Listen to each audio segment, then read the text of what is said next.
êtes-vous irréprochable? Êtes-vous sans reproche? Avez-vous déjà déçu des personnes? Que ce soit dans votre entourage proche, la famille, les amis, les collègues de travail, les voisins? Oui, mais dans votre vie, est-ce que vous avez déjà déçu des personnes? Est-ce que vous avez déjà été déçu par des personnes? Moi, je pars du principe qu'à partir du moment où je me suis déçu moi-même, et plus d'une fois, il est donc logique que j'ai pu décevoir d'autres personnes et que d'autres m'aient déçu. Pourquoi? Pour la simple et bonne raison que nous sommes des humains. Cela n'est pas une excuse, cela est un fait. Nous ne sommes pas infaillibles. Dieu seul est infaillible, Dieu seul est parfait. Et le seul qui a été parfait sur cette terre, c'est Dieu venu parmi nous. Jésus-Christ, la parole de Dieu, qui était sans péché. Lui, il était irréprochable. Mais voyez-vous quelque chose de curieux? C'est que nous, les humains, qui sommes loin d'être irréprochables, eh bien, nous osons juger Jésus. Cela était vrai déjà à l'époque de Jésus. Il y a des personnes qui trouvaient quand même le moyen de faire des reproches à Jésus, voire même de le juger, de le condamner. D'ailleurs, c'est ce qui lui est arrivé, au final, jusqu'à la mort. Alors si Jésus, qui était irréprochable, on a pu le juger, le critiquer, à combien de plus forte raison entre nous les uns les autres, cela est un fait. Cependant, nous ne devons pas nous en contenter, nous ne devons pas accepter cela comme une fatalité et vivre avec. Nous devons tendre vers la perfection, même si nous savons que nous ne l'atteindrons jamais ici-bas, mais c'est ce vers quoi nous devons tendre. Ce n'est pas parce que nous sommes imparfaits, ce n'est pas parce que nous sommes sans reproche, ce n'est pas parce que nous sommes faillibles que nous devons nous dire « Ah bien, après tout, on peut faire tout et n'importe quoi ». Non. Mais cela doit nous amener déjà à prendre conscience de nos propres péchés, de nos propres manquements, afin que nos jugements, nos critiques ou nos reproches envers les autres soient justes et équilibrés. Parce que lorsqu'on est conscient de nos propres manquements, on n'exprime pas le même jugement sur les autres que lorsque nous ne sommes pas conscients de nos propres manquements. Et voyez-vous, parmi les personnes qui, malheureusement, ont souvent le moins conscience de leurs manquements, de leurs péchés, il y a les gens qui sont très croyants, très religieux, et même excessivement religieux. On dirait même que plus ils sont religieux dans le sens de pratiquer la religion, plus ils sont intransigeants. C'était le cas des pharisiens. Les pharisiens, c'était des religieux juifs à l'époque de Jésus, et la grande majorité d'entre eux étaient intransigeants. Intransigeants contre le péché, c'est bien, mais intransigeants au point d'en arriver à haïr ceux qu'ils considéraient comme des pestiférés, ceux qui n'étaient pas aussi pratiquants qu'eux, ceux qui n'étaient pas aussi bien qu'eux. Ils n'étaient pas conscients d'une chose, ces pharisiens, c'est qu'ils étaient terriblement pécheurs. Et encore beaucoup moins excusables, si on peut employer cette expression, qu'ils n'en étaient pas conscients. Non seulement ils n'étaient pas conscients de leur propre péché, mais ils passaient leur temps à condamner les autres. C'est ce que nous allons voir. Donc oui, moi le premier, je suis loin d'être irréprochable. Moi le premier, celui qui vous parle. Mais je sais en qui je crois, je sais pourquoi je crois. Et même quand je commets des erreurs, quand je me trompe dans ma manière d'agir, dans ma manière de faire, l'intention était bonne. Mes intentions sont bonnes. Nos intentions doivent être bonnes. Mais malheureusement, nos bonnes intentions ne produisent pas toujours de bons fruits. Il faut en être conscient.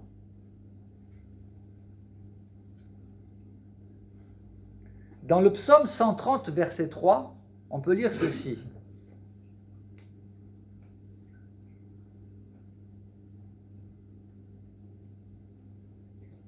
Si tu gardais le souvenir des injustices, de nos iniquités, de nos péchés, Seigneur éternel, alors qui pourrait subsister?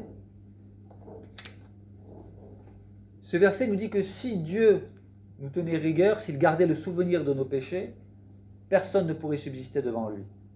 C'est pourquoi le pardon se trouve auprès de lui. La Bible nous dit confessez donc vos péchés à Dieu. Si nous confessons nos péchés, il est fidèle et juste pour nous les pardonner.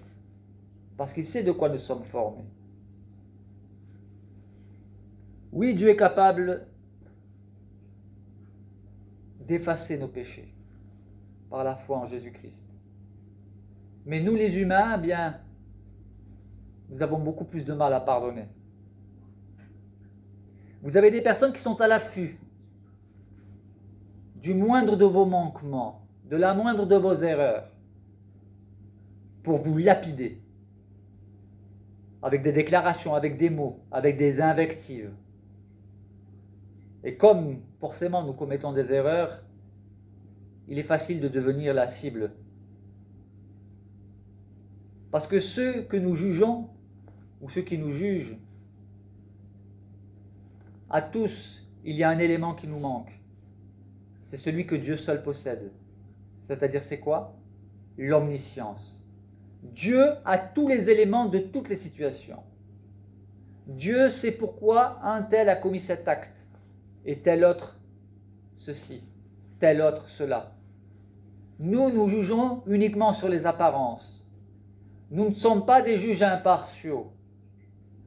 Nous jugeons souvent avec une forte subjectivité. Et si nous sommes motivés par le désir de nuire,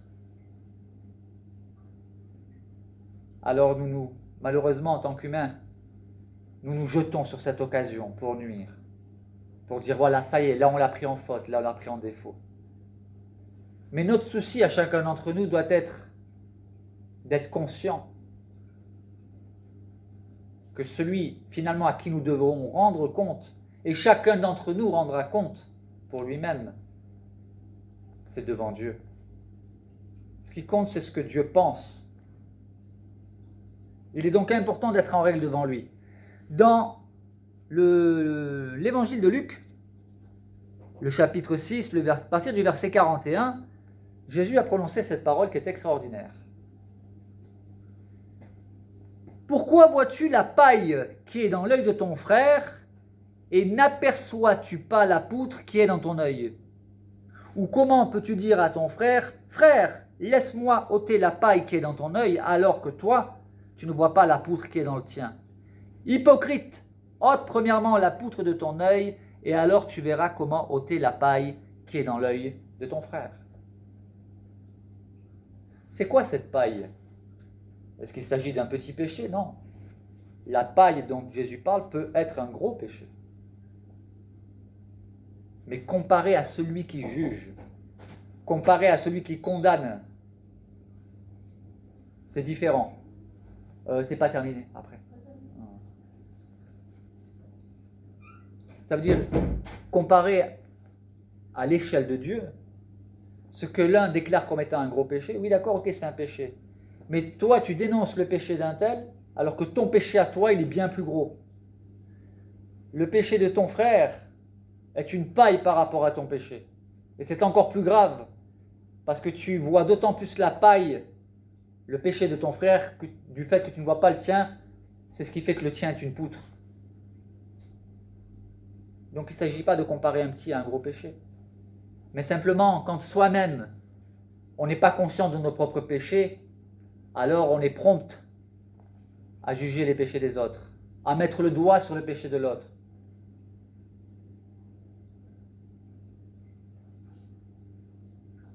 Hélas, c'est nous les humains qui sommes ainsi.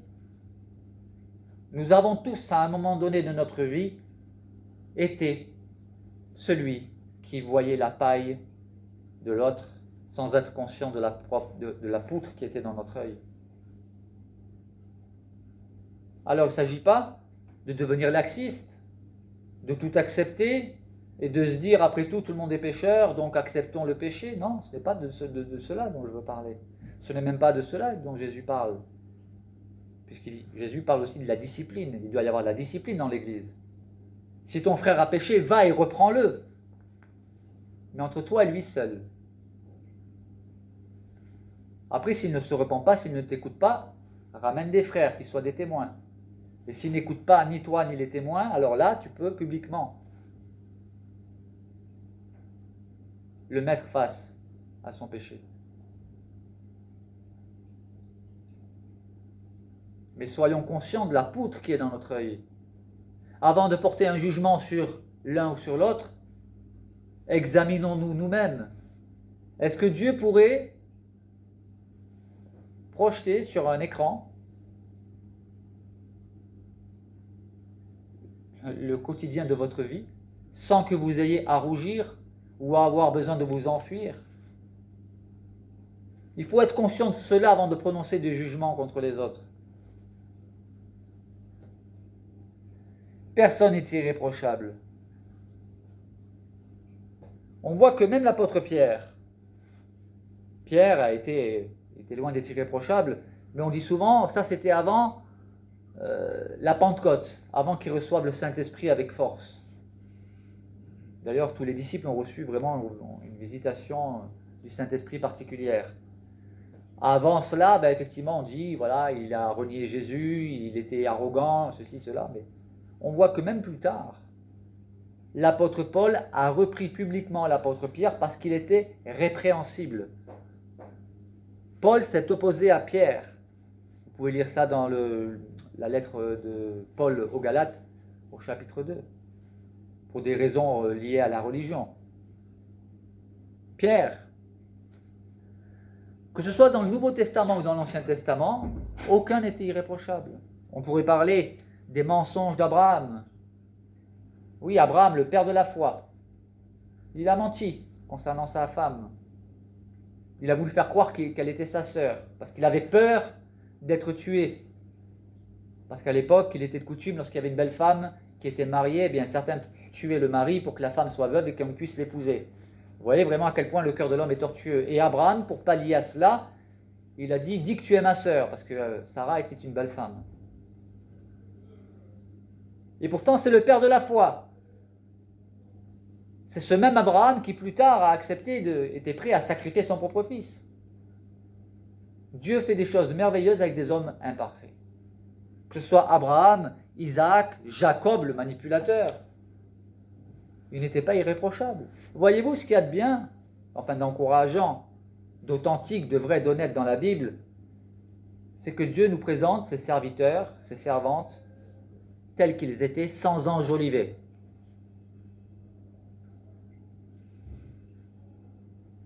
Dieu ne nous ment pas. Il nous parle par exemple de David. Dieu lui-même dit que David est un homme selon son cœur. Jusqu'ici tout va bien. David est celui qui a vaincu Goliath. Et pourtant David a commis l'adultère. Ça fait tâche, mais c'est la vérité. Et Dieu nous dit la vérité. Ça ne veut pas dire qu'il faut faire pareil, mais ça nous montre que même un homme selon le cœur de Dieu, s'il ne veille pas, peut tomber. On pourrait parler de l'idolâtrie de Salomon. Salomon a fini par tomber dans l'idolâtrie. Lui, qui avait reçu une sagesse que personne n'a jamais eue sur terre. Parce qu'il n'a pas veillé, parce qu'il s'est laissé aller à l'excès avec ses concubines, elles l'ont conduite à l'idolâtrie. Pourtant, il avait été averti. Salomon.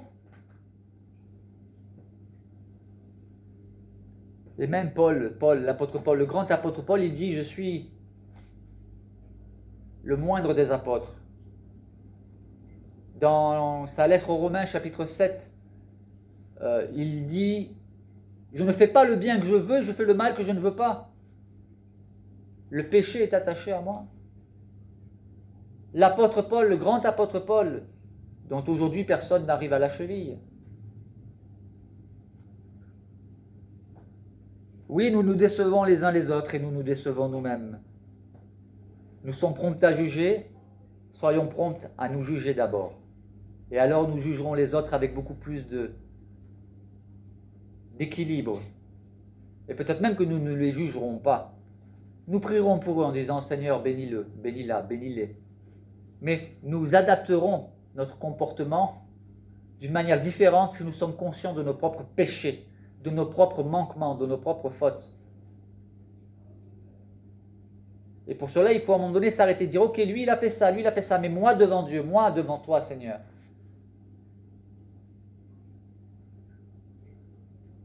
N'ai-je pas des choses qui font tâche dans ma vie? Et alors, lorsque nous sommes conscients de cela, je vous garantis qu'on est moins prompt à juger les autres. Je peux prendre aussi l'exemple de Samson, l'histoire tellement connue de Samson et Dalila, qui à cause aussi de son penchant pour les femmes, eh bien, va finir par avoir les yeux crevés. Dieu ne va pas l'abandonner, mais il va subir les conséquences. Même Samson, ce héros, eh bien, n'était pas irréprochable.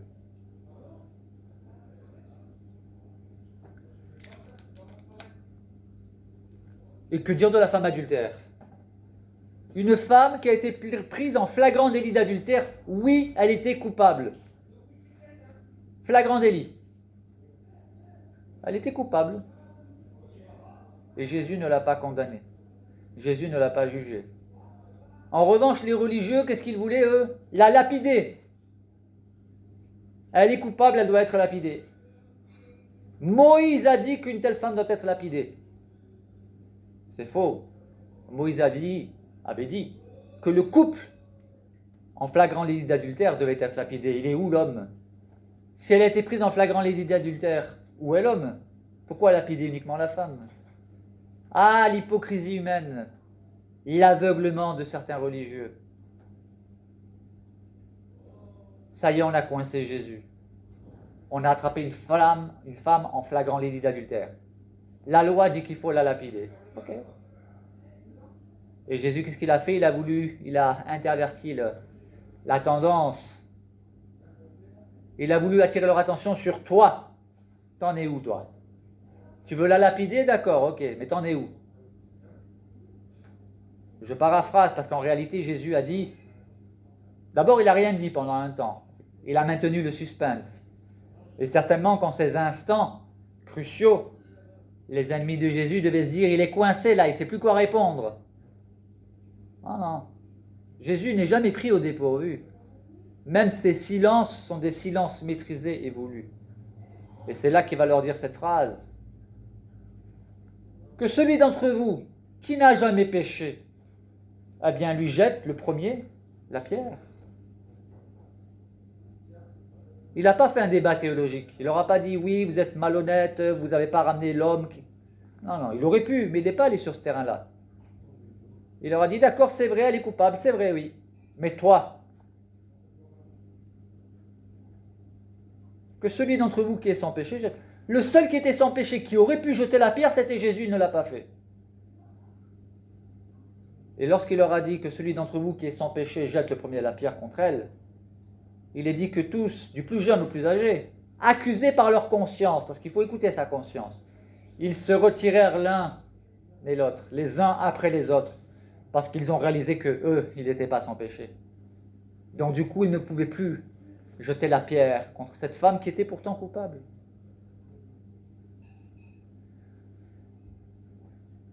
Et là, Jésus est allé vers cette femme. Où sont ceux qui t'accusaient? Ne t'ont-ils pas condamné? Elle a dit non. Il lui a dit, je ne te condamne pas non plus, mais va et ne pêche plus. Parce que bien évidemment, Jésus ne nous encourage pas à vivre dans le péché. Il n'aime pas le péché, il est le péché.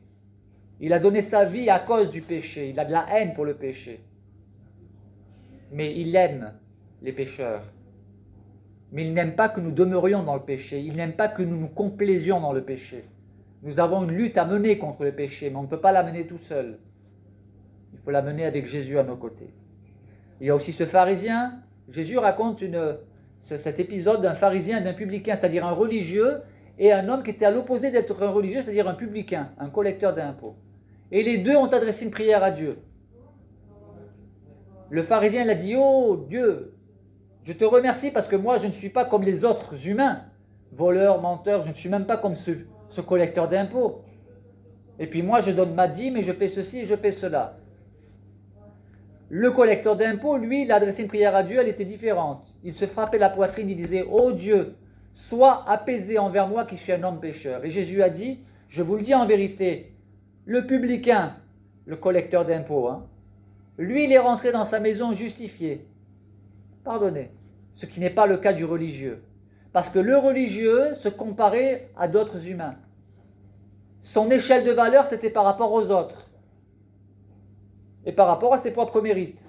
Mais pas par rapport aux critères de Dieu. Il était en fait rempli d'orgueil. Il n'en était pas conscient. Et enfin, pour terminer, il y a aussi le débiteur impénitent. Vous savez, celui qui devait beaucoup d'argent à son maître. Et son maître lui dit: il faut que tu me payes, sinon tu vas aller en prison. Puis alors il va supplier son maître: pardonne-moi. C'était une dette qu'il n'aurait jamais pu payer d'ailleurs. Laisse-moi du temps, etc. Et Jésus raconte que ce maître, compatissant, lui a remis sa dette. Et lui, maintenant que sa dette elle a été remise, il croise quelqu'un qui lui doit une petite somme. Il n'y a rien comparé à ce que lui, il devait à son maître. Et il va exiger à son débiteur, il va lui dire: oui, donne-moi l'argent que tu me dois. Et comme l'autre, il lui dit: non, s'il te plaît, il va le faire aller en prison. Et quand le grand patron a appris cela, le maître de ce débiteur impénitent l'a appris, il a dit: mais je t'ai remis ta dette, pourquoi tu ne l'as pas remise à l'autre? Ta dette, elle était beaucoup plus énorme que celle que l'autre te devait, pourquoi tu ne lui as pas remis? Pourquoi tu ne lui as pas pardonné? En fait, ça parle du pardon. Nous voulons que Dieu nous pardonne, mais nous ne voulons pas pardonner. Nous pensons que nous sommes mieux que les autres. Je ne vais pas faire plus long. Je pense avoir dit l'essentiel, mais gardons cela à l'esprit. Personne n'est irréprochable. Soyons conscients de nos péchés. Attention au jugement. Vous savez, dans la Bible, il est dit que si Dieu juge un de nos ennemis et qu'on l'apprend, Dieu nous dit: ne te réjouis pas. Sinon, Dieu tirera vengeance du fait que tu te réjouis de la mort de ton ennemi ou du jugement de Dieu sur ton ennemi. Vous vous rendez compte? On doit se réjouir de la justice, oui. Mais ne pas se frotter les mains en disant: oui, Dieu l'a puni, il l'a bien mérité maintenant. Parce que Dieu dit: dans ce cas-là, ça va se retourner contre toi. Attention à cela. C'est à Dieu que nous devrons rendre compte. Gardons cela à l'esprit. Donc, avant de regarder la paille qu'il y a dans l'œil de notre voisin, de notre frère, de notre sœur, soyons conscients de la poudre qui est dans notre œil. Ce sera le mot de la fin. Que le Seigneur nous bénisse. Amen.